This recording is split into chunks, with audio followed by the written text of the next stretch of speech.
Hallelujah. प्रभु को धन्यवाद देता हूँ, एक सुंदर समय परमेश्वर ने हम सभी को दिया और इस विवाह के अवसर पर परमेश्वर ने उसके नाम से हमें एकत्रित किया कि हम उसकी आराधना, उसकी महिमा कर पाए। और ये जो समय है कि कुछ समय के लिए हम परमेश्वर की आवाज़ को सुने, उसकी वचन में से कुछ बातें देखें। और मैं विश्वास रखता हूँ कि इस रात परमेश्वर जिनका विवाह होने वाला है उनसे भी, उन दोनों परिवारों से भी, और जितने लोग यहाँ पर बैठे हम सभी से परमेश्वर आज उसके वचन के द्वारा हमसे बात करेगा। एक छोटी सी प्रार्थना करें और वचन की ओर जाए।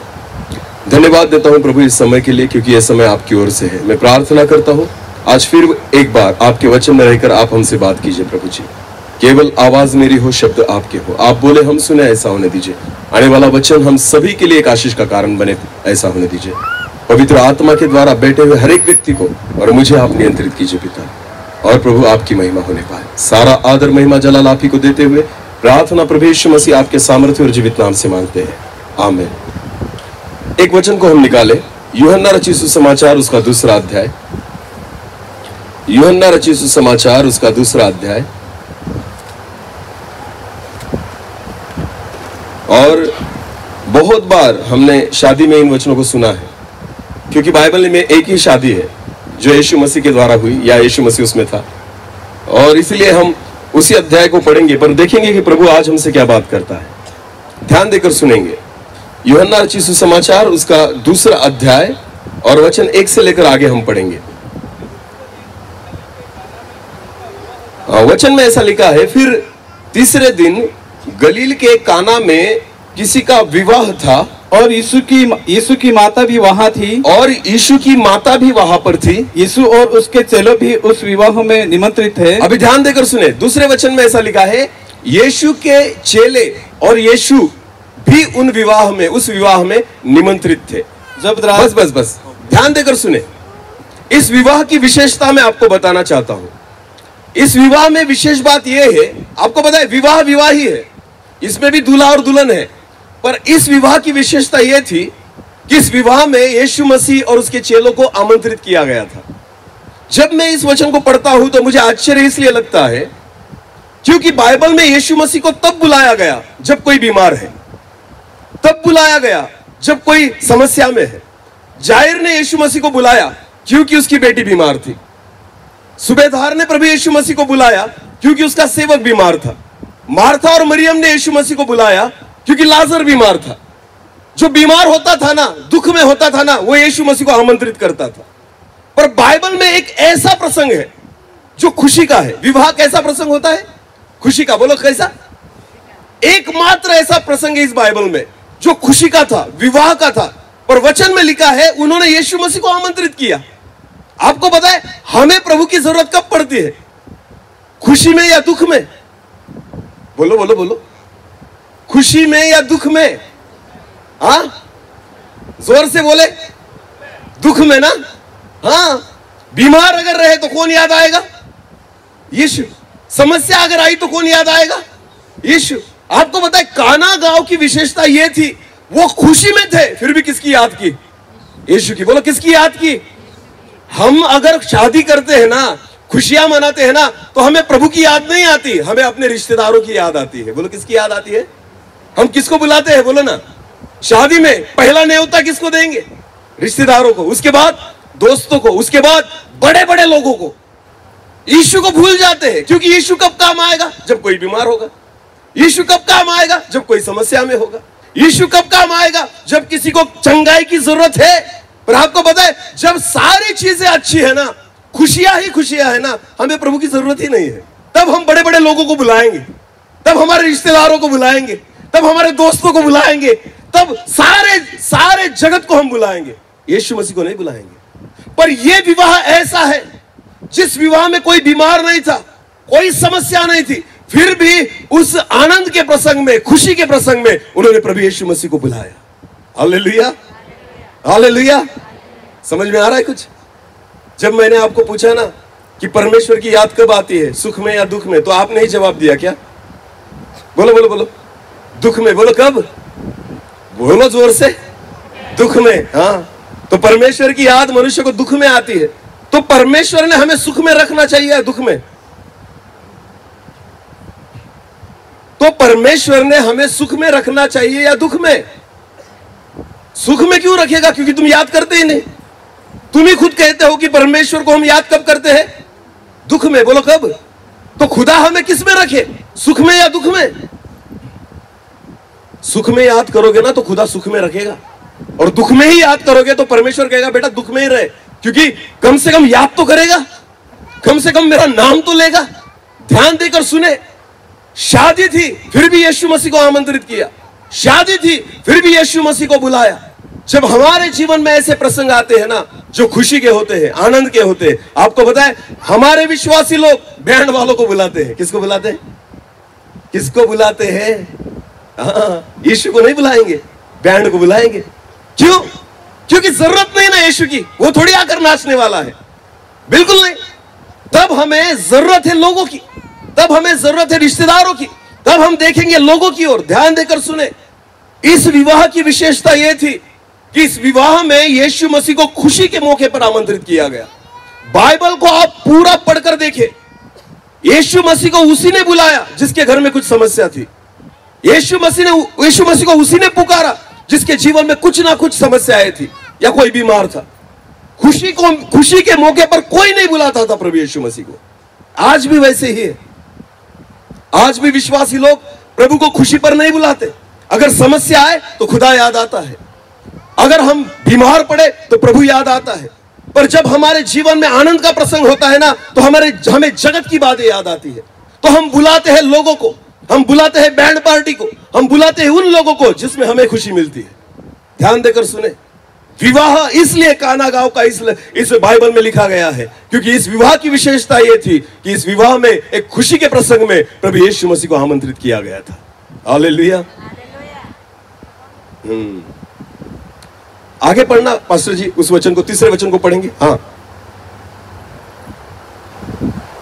यूहन्ना 2 और वचन 3। जब दाखरस घट गया, बाइबल में ऐसा लिखा है यीशु मसीह को खुशी के प्रसंग में बुलाया गया जब दाखरस घट गया। बोलो क्या घट गया? दाखरस खत्म हो गया उस शादी में। हाँ, आगे क्या हुआ? तो यीशु की माता ने उससे कहा, हाँ, उसके पास दाखरस नहीं है। नहीं है। आपको पता है जब दाखरस खत्म हो गया ना तो किसको पता चला? यीशु की मां को और यीशु को। दूल्हे को पता चला? दूल्हे को पता चला? दुल्हन को पता चला? दूल्हे के घर वालों को पता चला? बिल्कुल नहीं। यह केवल बात यीशु की मां को पता थी और प्रभु यीशु मसीह को पता थी। ध्यान देकर सुने, जब आप खुशी के माहौल पर यीशु मसीह को बुलाते हैं ना, आपको कोई घटी होगी नहीं, आपको समझ में नहीं आएगी, वो केवल यीशु मसीह तक ही सीमित रहेगी। हालेलुया। यीशु मसीह तक ही पता चला कि दाखरस घट चुका है। दूल्हे को नहीं पता था कि दाखरस समाप्त हो चुका है, उसके घर वालों को भी नहीं पता था दाखरस समाप्त हो चुका है, पर उस शादी की विशेषता यह थी यीशु मसीह उसमें था। हालेलुया। तो दाखरस भी घट गया ना, फिर भी चिंता नहीं थी, दूल्हे को पता भी नहीं चला कि कोई समस्या आई है। ध्यान देकर सुने, जब आप खुशी के माहौल पर यीशु मसीह को बुलाते हो ना तो आपके जीवन में घटी आएगी, आपको पता भी नहीं चलेगी। आपके जीवन में समस्या आएगी, आपको पता भी नहीं चलेगी, क्योंकि आपके मंडप में कौन बैठा है? यीशु। बोलो कौन बैठा है? तो अगर कुछ भी कमी पड़ जाए ना, यीशु मसीह पूरा करेगा, क्योंकि हर एक कमी उसी के पास पहले आएगी। आमीन। हर एक समस्या उसी के सामने पहले आएगी। अगर यीशु मसीह को आप हर परिस्थिति में और हर जगह पर अगर उसके निमंत्रित करते हैं ना, मैं विश्वास के साथ कहता हूं आपको कोई जरूरत पड़ने ही नहीं देगा। आमीन। और ये खासियत है, ये विशेषता है इस काना गांव के शादी की, कि आपको पता है उनको जरूरत प्रभु यीशु मसीह की खुशी के दिनों में पड़ी। उनको चाहिए था कि प्रभु हमारे खुशी में आओ, हमारे खुशी में भी शामिल हो जाओ। हम चाहते हैं केवल दुख में शामिल हो प्रभु। हाँ, विश्वासी लोग चाहते हैं प्रभु केवल हमारे दुख में शामिल हो, खुशी में नहीं। पर ध्यान देकर सुने, परमेश्वर को और प्रभु को केवल दुख में शामिल मत करो, उसको हमारी खुशी में भी शामिल करो। हर एक आनंद के प्रसंग में भी उसको स्थान दो, उसका आदर करो, उसका सम्मान करो, क्योंकि राजाओं का राजा और प्रभुओं का प्रभु वही है। आमीन। हालेलुया। ध्यान देकर सुने, एक छोटी सी कहानी बताता हूं। मैं ज्यादा वक्त तो लूंगा नहीं, क्योंकि मुझे जितना टाइम दिया गया है मैं उसी में समाप्त करूंगा। ध्यान देकर सुनना। 5 माले की बिल्डिंग थी। बोलो कितने माले की बिल्डिंग थी? 5। हाँ, सिटी में अगर आप गए सूरत वगैरह तो आपको देखने मिलेगी बहुत बड़ी बड़ी बिल्डिंग्स होती है। 5 माले की बिल्डिंग थी उस 5वें माले पर एक व्यक्ति खड़ा था और उसका दरवाजा अंदर से लॉक हो चुका था, उसको कोई बाहर निकालने वाला नहीं था। तो उस व्यक्ति ने क्या किया, वो बाहर निकला और वहां पर गैलरी थी और गैलरी में आकर वो नीचे देखने लगा। 5वें माले पर था, बहुत ऊंचाई पर था, नीचे बहुत सारे लोग जमा थे। तो उस व्यक्ति ने सोचा कि अगर कोई व्यक्ति मेरी ओर देखेगा तो शायद मुझे मदद करेगा और मुझे यहां से बाहर निकालेगा। ध्यान देकर सुनना, वो 5वें माले पर था, पर आवाज देता था तो कि कोई सुन नहीं पाता था, भीड़ के कारण पुकारता था तो उसकी आवाज वहां तक नहीं पहुंचती थी। और इसलिए फिर उसने क्या किया, उसने अपने खिसे में से पॉकेट निकाला और 100 रुपए की नोट निकाली। बोलो कितने की नोट निकाली? 100 रुपए की। और उस 100 रुपए की नोट को लेकर वो गैलरी में आया और उसने ऊपर से उस नोट को फेंका नीचे, 5वें माले से नीचे फेंका। उसको ऐसा लगता था अगर इस पैसे को मैंने ऊपर से फेंका ना तो कोई देखेगा कि ये पैसा कहां से गिरा। अगर किसी ने ऊपर देखा तो मैं उसे हाथ दूंगा और कहूंगा मुझे बचा लो या मुझे यहां से बाहर निकालो। हालेलुया। तो उसने 100 रुपए की नोट ली और बालकनी में से ऐसी नीचे छोड़ी। ध्यान देकर सुनना, ऊपर से जैसे नोट नीचे आई, एक व्यक्ति ने देखा कि ऊपर से पैसे गिरे। उसने पैसों की ओर देखा और पैसे पर पैर रखा और झट से जाकर पैसे लिए और खिसे में डाल दिए। ऊपर देखा, ऊपर देखा नहीं। ध्यान देकर सुनना, इसके 100 रुपए गए पानी में, किसी ने ऊपर देखा नहीं। फिर उसने सोचा चलो एक बार और ट्राई करेंगे। उसने 50 रुपए की नोट ली और फिर उस 50 की नोट को उसने ऊपर से नीचे फेंका। जैसे नोट नीचे आई और दूसरे बंदे ने देखा और उसको पता चला ऊपर से नोट गिरी, वो भी तुरंत गया, उसने पैसे लिए और अपने जेब में डाल दिए, किसी को बताया नहीं।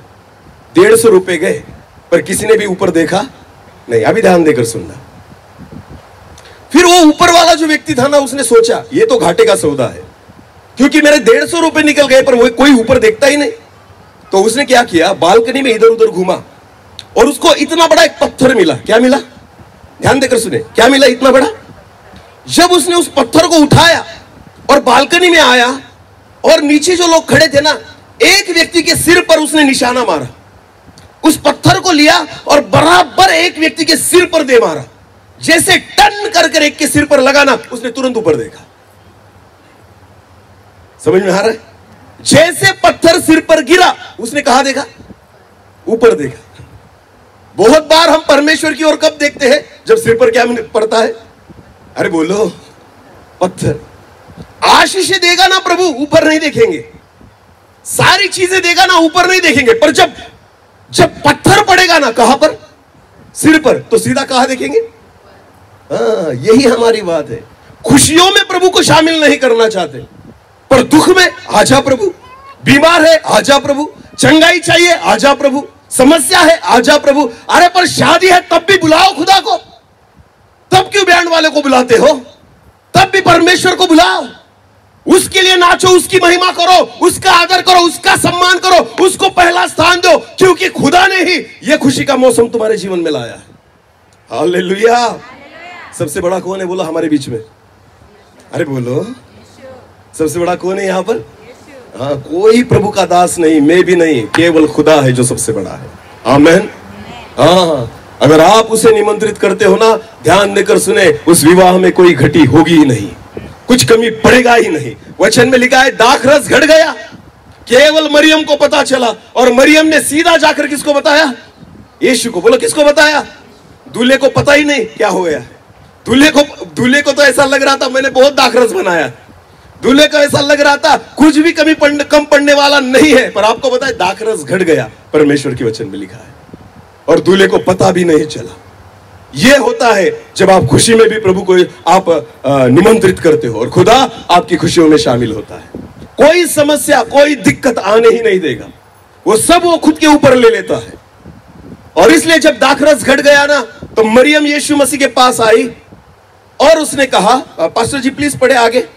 यीशु ने उससे कहा, हाँ, हे महिला, मुझे तुझसे क्या काम? हाँ, अभी मेरा समय नहीं आया। जब यीशु मसीह को उसने पूछा कि प्रभु यीशु, इनका दाखरस घट चुका है, तो यीशु कहता है मेरा तुझसे क्या काम, अभी मेरा समय आया नहीं है। आगे पढ़ना। हाँ, उसकी माता ने सेवकों से कहा, उसकी माता ने सेवकों से कहा, जो कुछ वह तुमसे कहे, यीशु जो तुम्हें कहे ना वो करना, वही करना। वो करना। आगे, वहाँ यहूदियों के शुद्ध करने की रीति के अनुसार। अभी ध्यान देना, जब यीशु मसीह अपनी मां से कह रहा है मेरा समय आया नहीं, मां ने कहा सेवकों से ये जो कहे वही करना, तब बाइबल में 6 वचन में लिखा है, तब ये 6 वचन फिर एक बार पढ़े। वहाँ यहूदियों के शुद्ध करने की रीति के अनुसार, वहां यहूदियों के शुद्ध करने की रीति के अनुसार पत्थर के 6 मटके धरे थे। पत्थर के 6 मटके पड़े थे। ध्यान देकर सुनना इस वचन को।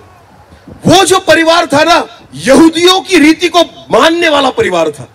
वो परिवार जो था ना, व्यवस्था पर चलने वाला परिवार था, और इसलिए उस परिवार में यहूदियों की रीति के अनुसार 6 मटके वहां पर पड़े हुए थे। हालेलुया। यीशु मसीह की नजर किस पर गई? किस पर गई? उन 6 मटकों पर, क्योंकि यह व्यवस्था का भाग है, यह वचन का भाग है, यह परमेश्वर ने जो दी गई व्यवस्था है ना मूसा को, उस व्यवस्था का यह भाग है। जब यीशु मसीह ने उस परिवार में व्यवस्था को देखा ना, यीशु मसीह ने कहा मटकों को भर दो। हालेलुया।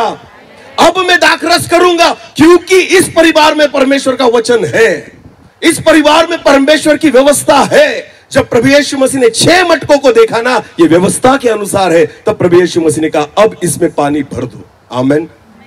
आपको पता है, खुदा हमारे परिवार को तब आशीषित करता है जब हमारे परिवार में परमेश्वर का वचन दिखाई देता है, उसकी व्यवस्था दिखाई देती है। अगर हमारा परिवार व्यवस्था के अनुसार चलने वाला परिवार हो, अगर हमारा परिवार परमेश्वर के वचन के अनुसार चलने वाला परिवार हो, मैं आपको विश्वास के साथ कहता हूं कुछ भी कमी नहीं पड़ेगा। हालेलुया। खुदा हमारे परिवार को और सारी बातों को बहुतायत से आशीषित करेगा। आमेन। हालेलुया।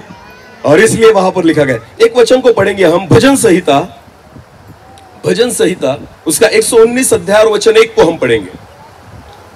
भजन संहिता उसका 119 और 1, भजन संहिता 119 और 1। हाँ हाँ, अब क्या ही धन्य है वो जो, ध्यान देकर सुने, भजन संहिता 119:1 में ऐसा लिखा है, क्या ही धन्य है, क्या ही धन्य है। धन्य का मतलब क्या होता है? आशीषित। बोलो, धन्य का मतलब क्या होता है? आशीषित। क्या ही धन्य है, क्या ही आशीषित है वो व्यक्ति, हाँ, जो चाल के खरे है, जो चाल के खरे है। बोलो, किसके खरे है? चाल के खरे हैं। हाँ, और यहोवा की व्यवस्था पर चलते हैं, और जो यहोवा की व्यवस्था पर चलते हैं। आमेन। जो परमेश्वर की व्यवस्था पर चलते हैं ना, परमेश्वर के वचनों पर चलते हैं ना, वचन में लिखा है वो धन्य लोग हैं। आमेन। वो आशीषित है, उनको कोई चीज की जरूरत कमी पड़ेगी नहीं, घटी पड़ेगी नहीं, क्योंकि वचन में लिखा है धन्य है वे जो परमेश्वर की व्यवस्था पर चलते हैं। उस परिवार में व्यवस्था थी, उस परिवार में यहूदियों की रीति के अनुसार 6 घड़े वहां पर थे, और जब यीशु ने उस व्यवस्था को देखा ना, यीशु मसीह ने वहां पर चमत्कार किया। जब उस व्यवस्था पर यीशु मसीह की नजर पड़ी ना, तब यीशु मसीह ने उनके जीवन की सारी कमियों को वहां पर दूर कर दिया। हालेलुया। और इसीलिए उस विवाह में चमत्कार हुआ। आमेन। ध्यान देकर सुनना, बाइबल की सबसे बढ़िया बात क्या है पता है आपको? पहला चमत्कार दुख के कारण नहीं हुआ, खुशी के कारण हुआ। आमेन। समझ में आ रहा है? यीशु मसीह ने जो पहला चमत्कार किया ना बाइबल में, वो किसी की बीमारी अच्छी नहीं की। आपको पता है, किसी बीमार के लिए प्रार्थना नहीं की उसने, किसी मरे हुए को नहीं जिंदा किया, लंगड़े को नहीं चलाया, अंधों को नहीं दिखाया। पहला चमत्कार खुशी के समय हुआ है। हालेलुया। खुशियों में हुआ है, खुशी के मारे हुआ है। ध्यान देकर सुने, चमत्कार की अपेक्षाएं हम कब करते हैं? जब समस्याएं आती है। नहीं, आप जब खुशी में हो ना, फिर भी अपेक्षाएं करें, क्योंकि आपको नहीं पता आने वाला समय क्या है, आपको नहीं पता कब कुछ घट जाए, आपको नहीं पता दाखरस जो है कब खत्म हो जाए, आपको नहीं पता ये खुशी कब समाप्त हो जाए, आपको समझ में भी नहीं आएगा। अगर दूल्हे को पता चल जाता ना दाखरस समाप्त हो चुका है, तो दूल्हे की सारी खुशी मर जाती। दूल्हा नाराज हो जाता, क्योंकि मेरी शादी में क्या खत्म हो गया? दाखरस। तो यीशु मसीह ने उसको पता ही नहीं चलने दिया कि दाखरस खत्म हो चुका है, उसको समझ में ही नहीं आया कि दाखरस खत्म हो चुका है। ध्यान देकर सुने, जब प्रभु आपके साथ आपकी खुशियों में होता है ना, आपके खुशी को वो समाप्त होने ही नहीं देता। आपकी खुशी को बरकरार करता है, आपकी खुशियों को और बढ़ाता है, दोगुना चौगुना करता है। इसलिए खुशी के समय में किसको बुलाओ? यीशु को। बोलो, किसको बुलाओ? भले लोगों को भूल जाओ पर यीशु को बुलाओ। हाँ, ध्यान देकर सुनना, लोगों को भूल जाओ भले, पर प्रभु को बुलाओ। क्योंकि अगर वो दुख मिटाने के लिए अगर आप उसे बुलाते हो ना, तो यह आपकी जिम्मेदारी है खुशियों में भी उससे बुलाना है। आमीन, हालेलुया। ध्यान देकर सुने, माँ बाप यहां पर बैठे हैं, बच्चों की शादी है ना। हाँ, अभी देखो इनके माँ बाप बैठे हैं यहां पर। माँ बाप ने जब ये छोटे थे ना, तब से लेकर उनको संभाला, काम किया, धूप में जाकर सब चीजें की, और अच्छा उनको सिखाया, बढ़ाया, सारी बातें दी, और आज इतना अच्छा सब कुछ कर दिया। ध्यान देकर सुने, बच्चों को जब माँ बाप बहुत प्यार से और बहुत कष्ट के साथ उनको बड़ा करते हैं ना, अगर समझो वो बच्चे शादी करे और शादी में अपने माँ बाप को ही ना बुलाए, तो क्या लगेगा? क्या लगेगा? दुख में तो मैं तुम्हारे साथ था, समस्याओं में मैं तुम्हारे साथ था, पर जब तुम्हारे जीवन में सबसे बड़ा आनंद का प्रसंग आया ना, तुमने मुझे बुलाया नहीं। बहुत बार विश्वासी लोग ऐसे ही करते हैं कि दुख में तो यीशु मसीह को पुकारते हो, समस्याओं में तो यीशु मसीह को पुकारते हो, बीमारियों में तो यीशु मसीह को पुकारते हो, क्योंकि हमारे पास दूसरा चारा ही नहीं होता, क्योंकि डॉक्टर ने भी कह दिया है नहीं होगा, इसलिए यीशु मसीह चारा है, यीशु मसीह से ही होगा, हमें पता है, इसलिए यीशु मसीह को पुकारते हो। जैसे दुख में उसकी याद आती है ना, वैसे ही खुशी में भी पहले प्रभु यीशु मसीह को याद करो, पहले उसको निमंत्रित करो, पहले उसको बुलाओ, यीशु मसीह को निमंत्रित करो, तब जाकर आपकी खुशियां जो है ना बढ़ेगी और आशीषित होगी। हालेलुया। और इसलिए वचन में लिखा है, दाखरस घट गया था पर दूल्हे को पता भी नहीं चला। हाँ, यीशु मसीह ने देखा कि यहूदियों की रीति के अनुसार 6 मटके वहां पर पड़े हैं, घड़े वहां पर पड़े हैं। यीशु मसीह ने देखा कि इस घर में व्यवस्था है, इस घर में वचन है, और यीशु मसीह ने उस परिवार में चमत्कार को किया। आमीन। अगर आपके जीवन में भी आप चाहते हो कि यीशु मसीह हमें आशीषित करे, तो आपके घर में यीशु व्यवस्था को देखना चाहता है, आपके परिवार में यीशु वचनों को देखना चाहता है, आपके परिवार में उसके नियमों को देखना चाहता है। जिस परिवार में परमेश्वर के नियम दिखाई देते हैं ना, उस परिवार में खुदा काम करता है। आमीन। जिस परिवार में उसकी व्यवस्था दिखाई देती है ना, उस परिवार में परमेश्वर कुछ भी कमी नहीं पड़ने देता।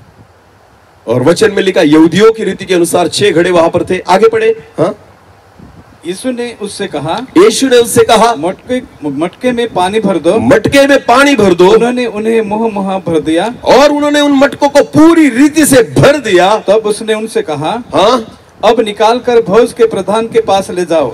आशीष तब मिलेगी जब व्यवस्था आपके घर में होगी, क्योंकि प्रभु वचन से ही आशीष करता है। हालेलुया। दाखरस कहां से निकला? बोलो, कहां से निकला? 6 घड़ों में से। 6 घड़े क्या थे? व्यवस्था थी, वचन था, परमेश्वर के नियम थे। जो भी कमियां आपके जीवन में होगी ना, वचन से ही पूरी होगी। हालेलुया।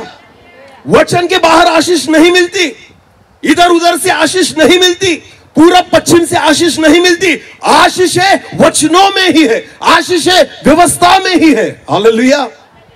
घड़ों में से ही दाखरस को निकाला गया। आमीन। समझ में आ रहा है? कुछ समझ में आ रहा है? हाँ, उन्हीं 6 घड़ों में से दाखरस बाहर निकला, उन्हीं 6 घड़ों में से चमत्कार बाहर आया, उन्हीं 6 घड़ों में से अद्भुत काम बाहर निकले। वैसे ही व्यवस्था से ही, ध्यान देकर सुने, व्यवस्था से ही आशीषें बाहर निकलेगी। आमीन। हालेलुया। हाँ, ध्यान देकर सुने, हर एक के घर में ना, हर एक के घर में एक ऐसी वस्तु है। मैं जब छोटा था ना, एक सीरियल आती थी, ध्यान देकर सुनना, छोटा था तब एक सीरियल आती थी टीवी पर, जीनी की जीनी। एक ऐसा चिराग था, अगर घिस दिया ना तो उसमें से एक राक्षस बाहर निकलता था, जीन बाहर निकलता था, और वो कहता था, क्या हुक्म मेरे आका। इसका मतलब क्या होता है कि तुम जो कहोगे मैं तुम्हारे लिए करूंगा। वो जीनी बाहर निकलता था, तो बहुत अच्छा लगता था देखने में। मुझे भी ऐसा लगता था कोई जीनी मिल जाए, कोई चिराग हमें भी मिल जाए, घिसने के बाद वहां से कुछ निकले बाहर और मुझे कहे, क्या हुक्म मेरे आका। आपको पता है, हर एक के घर में ऐसा चिराग है, पर हम घिसते ही नहीं उसे, घिसते ही नहीं। कौन सा चिराग है वो? कौन सा है? ये बाइबल, ये ऐसा चिराग है ना, इसमें सारी आशीषें भरी पड़ी है। आमेन। मैं एक परिवार में गया था कल, हम गए थे वहां पर, उन्होंने घर में बुला लिया हमें गलती से, ठंडा वगैरह पिया हमने देखा तो सबसे बुरी हालत उस घर में जो थी ना, वो बाइबल की थी। किसकी थी? और बहुत बड़ी बाइबल थी, जितनी मेरे पास भी नहीं है, इतनी बड़ी बाइबल, पूरी धूल से भरी हुई थी। बोलो किससे भरी हुई थी? अरे बोलो, अगर ऐसी व्यवस्था आपके घर में होगी ना, आशीषें भूल जाओ, नहीं मिलेगी, बिल्कुल नहीं मिलेगी। पूरी बड़ी बाइबल थी, इतनी बड़ी बाइबल, सारी धूल से भरी थी। उसको घिसना जरूरी है, उसको खोलना जरूरी है, उसमें से आपको प्राप्त करना जरूरी है। क्योंकि उत्तम दाखरस कहां से निकला? 6 घड़ों में से। उत्तम दाखरस कहां से निकला? व्यवस्था में से। उत्तम दाखरस कहां से निकला? नियमों में से। परमेश्वर के वचन से ही उत्तम आशीष हमें प्राप्त होती है। Hallelujah, hallelujah. हाँ, यीशु मसीह ने उनको खाली घड़े दिखाए थे। बोलो क्या दिखाए थे? बोलो क्या दिखाए थे? खाली घड़े। यीशु मसीह की इच्छा थी घड़े खाली नहीं होने चाहिए। अगर तुम व्यवस्था पूरा करना चाहते हो ना, घड़े भरे होने चाहिए। मूसा की व्यवस्था में पानी के घड़े भरे होने जरूरी है। यीशु मसीह ने उनको कहा पहले व्यवस्था पूरी करो, घड़े भरो। हालेलुया। जब तक तुम व्यवस्था को पूरी नहीं करेंगे ना, तब तक चमत्कार नहीं हो सकता। यीशु मसीह ने उनसे कहा पहले इन घड़ों को पानी से भरो, क्योंकि व्यवस्था तब तक पूरी नहीं होती है जब तक 6 घड़े पानी से नहीं भर जाते। मूसा ने कहा था कि ये 6 घड़े होने चाहिए शुद्धि के लिए, पर भरे होने चाहिए, खाली नहीं। उस घर में तो घड़ा था, उस घड़े में व्यवस्था थी, भरी हुई नहीं थी, खाली थी। यीशु मसीह ने कहा पहले व्यवस्था को पूरी करो। हालेलुया। पहले वचन को क्या करो? अरे बोलो, वचन को क्या करो? हमारे जीवन में पूरा करो, तब जाकर आशीषें मिलेगी। हालेलुया। यह है काना गांव की शादी जो वचन के आधार पर थी। यह है काना गांव की शादी जो प्रभु यीशु मसीह ने आशीषित की। क्यों? क्योंकि व्यवस्था को वहां पर पूरा किया गया और व्यवस्था में से ही उनको आशीष दी गई। हालेलुया। अगर तुम मसीह, ये ध्यान देकर सुनना, जितने लोग यहां पर बैठे, मैं जो वचन आज प्रचार कर रहा हूं ना, ये केवल मसीह लोगों के लिए है। बोलो कि कौन, किसके लिए है? मसीह। जो खुद को विश्वासी समझते हैं ना, हाथ ऊपर करे। बाप रे, समझते ही नहीं।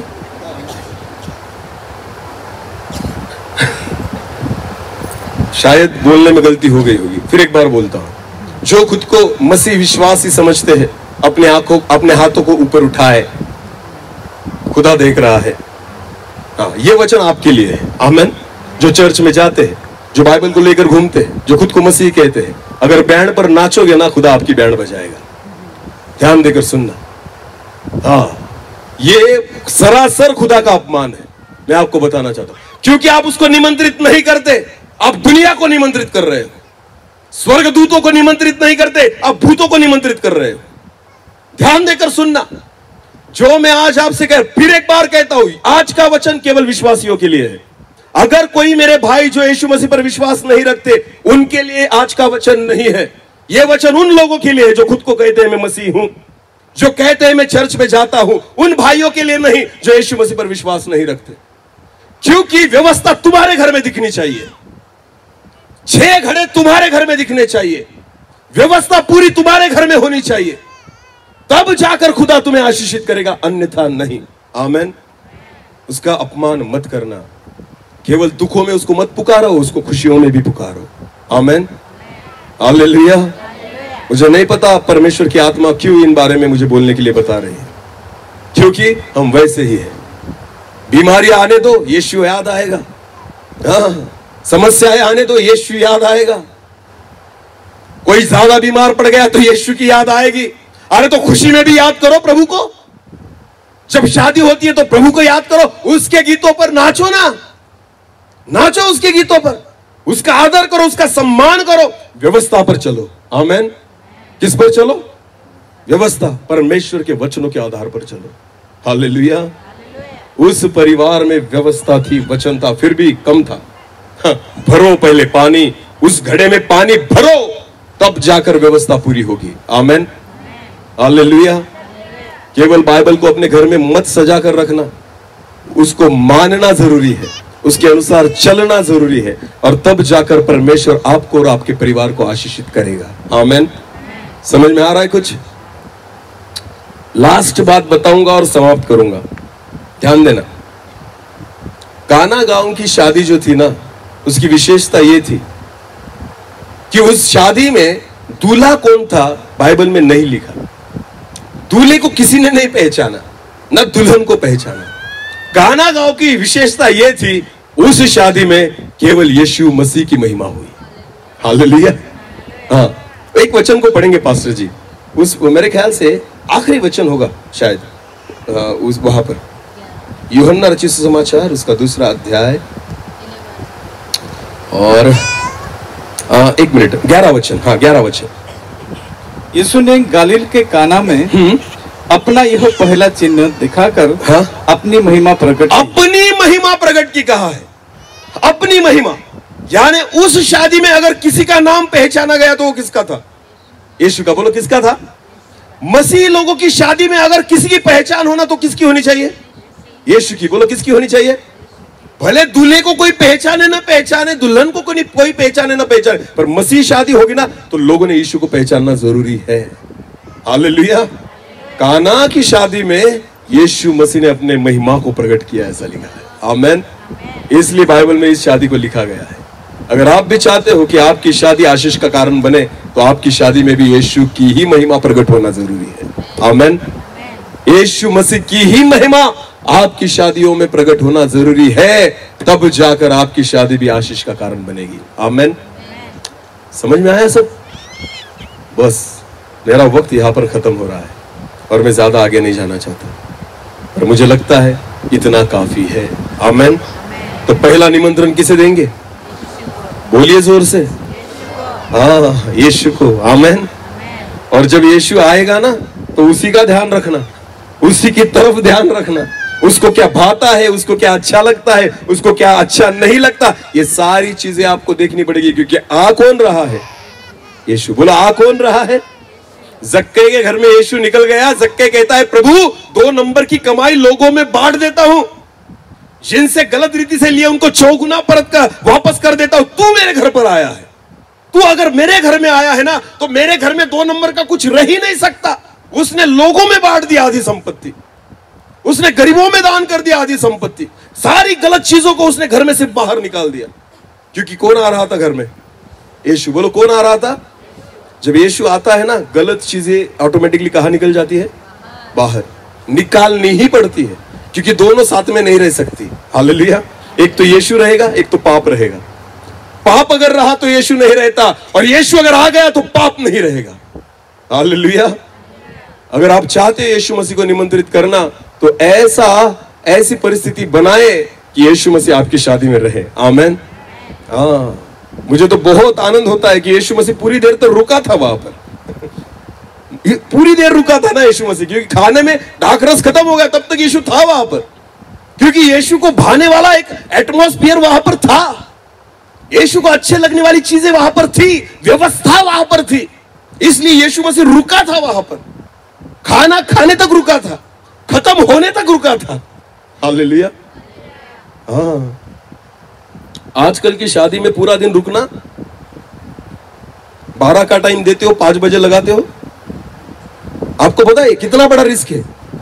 कितना बड़ा रिस्क है? इतनी धूप में 4-4 घंटे में यहां पर बैठते, रुकना बहुत कठिन है।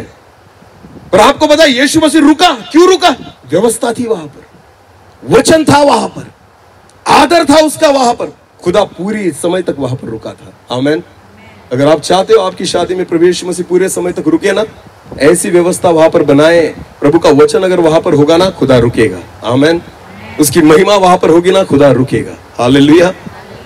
हाँ, फिर एक बार कहता हूं, लास्ट टाइम, आज का वचन किसके लिए था?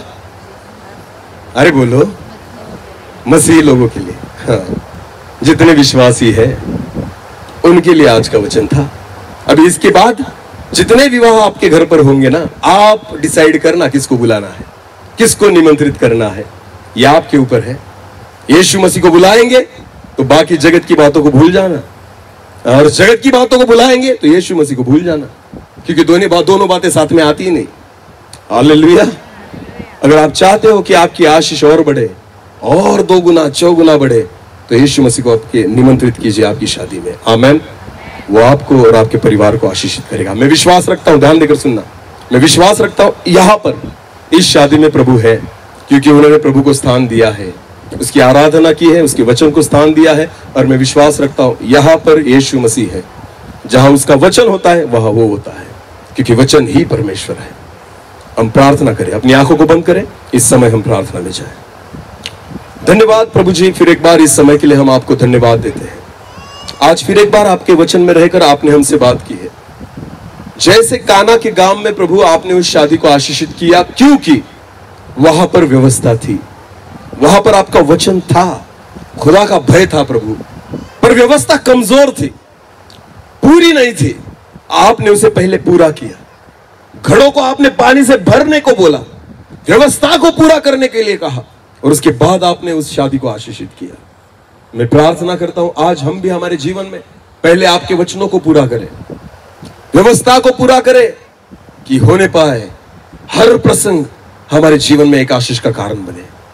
क्योंकि प्रभु अगर आप नहीं है सब व्यर्थ है। इसलिए पिता मैं प्रार्थना करता हूं, विनती करता हूं, आप यहां पर रहिए, आपकी उपस्थिति यहां पर रहे प्रभु। इस शादी को आप आशीषित कीजिए पिता। जैसे काना में आप थे, आज भी आप हमारे बीच में हैं, क्योंकि वचन में लिखा है जहां 2 या 3 मेरे नाम से एकत्रित होते हैं वहां मैं हूं।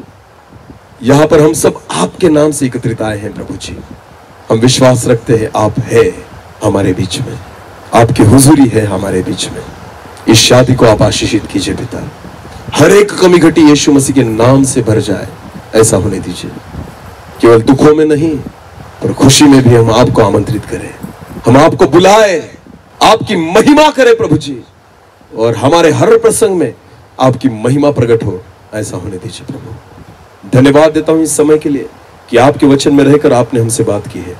केवल सुनने वाले नहीं वरन वचन के अनुसार हम चलने वाले बने, ऐसा होने दीजिए। सारा आदर और सारी महिमा जलाल आप ही को देते हुए प्रार्थना प्रभु यीशु मसीह आपके सामर्थी और जीवित नाम से मांगते हैं। आमेन आमेन।